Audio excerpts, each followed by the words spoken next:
گھر میں دو چار آزمائشیں پریشانیاں اتری اللہ کی طرف سے اور سارے گھر والوں کے چہرے لٹک گئے. اوہ جی مشکل وقت آ گیا.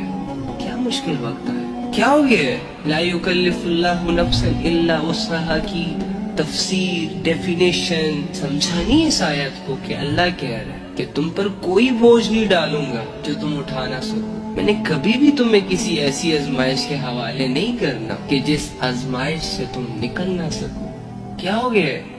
ریلیکس. کیوں زور دے رہے ہو دماغ پہ؟ کیوں اپنی سوچوں سے اپنے دل کی دنیا کو اجاڑ رہے ہو؟ اللہ کی بات کا یقین کر میرے بھائی. تیرا جو بھی مسئلہ ہے تیرا رب اس کو سالو کرنے پر قادر ہے. تیری جو بھی پریشانی ہے تیرا رب اس کو راحت میں کنورٹ کرنے پر قادر ہے.